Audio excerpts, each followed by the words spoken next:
Hello and welcome to another episode of Hope is Kindled, a podcast about finding life's meaning in the literary shadows and kindling light even in the bleakest of pages.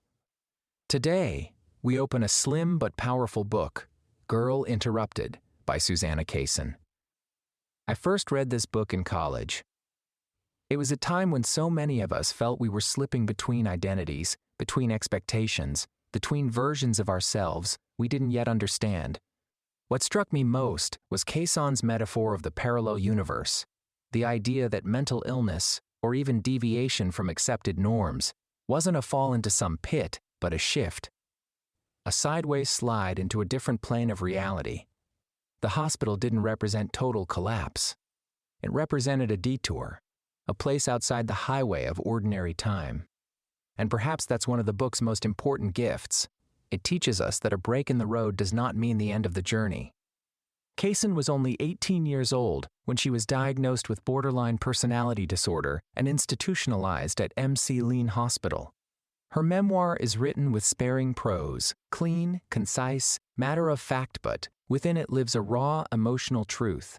It's not a sensational tale of madness. It's the story of someone who wasn't sure where she belonged, and in finding no place, was placed apart. This episode pairs naturally with our last one, Ken Kesey's one, Flew Over the Cuckoo's Nest.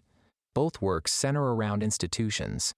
Both show the thin and often arbitrary line between the sane and the insane. And both interrogate the systems that seek to control, contain, and classify those who stray from societal norms. Where Kesey gave us Mick Murphy, bold, wild, defiant, Kaysen gives us herself, quiet, observant, unsure, and in doing so, she reminds us that nonconformity isn't always flamboyant. Sometimes it's subtle. Sometimes it looks like silence, like sitting by a window and wondering if the world still needs you. Let's pause here and remember Emerson, whose essay Self-Reliance taught us to trust the inner voice even when the world drowns it out. Emerson wrote, "Whoso would be a man must be a nonconformist." And in a way, Girl Interrupted is a chronicle of learning what that means. Kaysen questions her diagnosis. She questions the boundaries that divide her from the normal world. She asks what it means to be mentally ill, and whether society's definitions are accurate or even humane. In doing so, she reclaims her agency, not with a roar, but with a steady, rational whisper. I am still here. I still think. I still ask questions. It's not unlike Chief Bromden in Cuckoo's Nest, who gradually emerges from the fog and remembers his voice. Or Pip in Great Expectations, who learns to see through illusion and guilt to reclaim his own heart. Or even Gregor Samsa, whose silent transformation in Kafka's Metamorphosis is perhaps the darkest metaphor of all for those who are seen as different and discarded. In Girl Interrupted, Kaysen writes, "Maybe everyone can be divided into people who look out the window and people who don't." That line haunted me, because in that simple sentence lies a quiet cry for witnesses, for observation, for seeing and being seen. Those who look out the window aren't looking away from the world. They're looking through it, past it. They're searching for a different dimension, one in which they are not defined by diagnosis or dysfunction, but by their capacity to endure. This, to me, is the central metaphor of the book, the parallel universe. Kaysen describes slipping through time, losing days, existing in a kind of alternate realm where clocks don't matter and words don't land.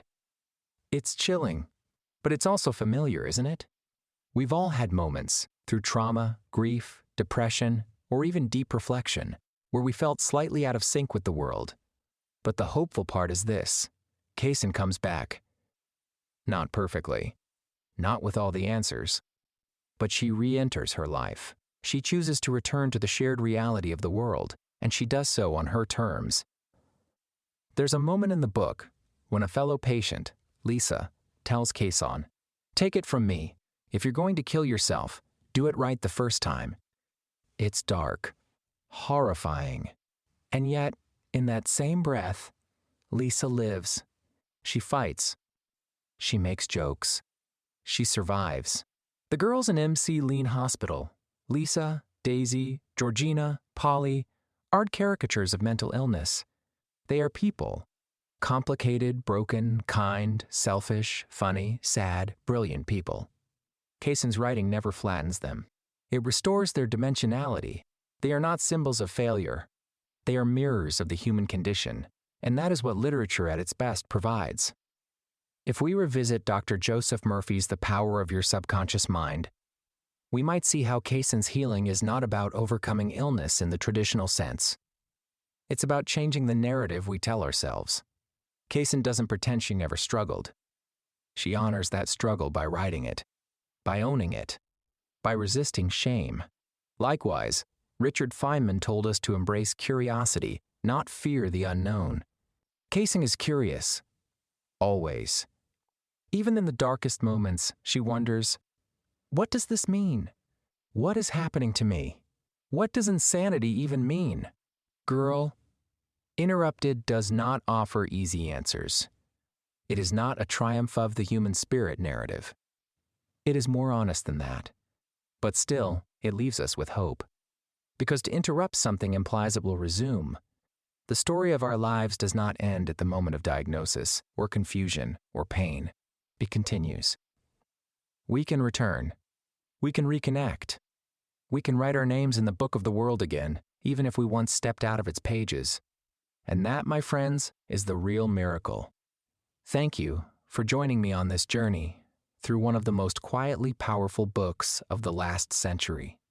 In our next episode, we turn to the story of my experiments with truth, the autobiography of Mahatma Gandhi, and we do so not by chance. We will meet his teachings, his gentleness, his moral courage, his discipline, and his unwavering commitment to truth and peace as we move forward. His wisdom will be a light in the darkness and a guidepost for the next phase of our reflections. Until then, be kind to your mind. Look out the window and remember, live the journey. For every destination is but a doorway to another. Good journey.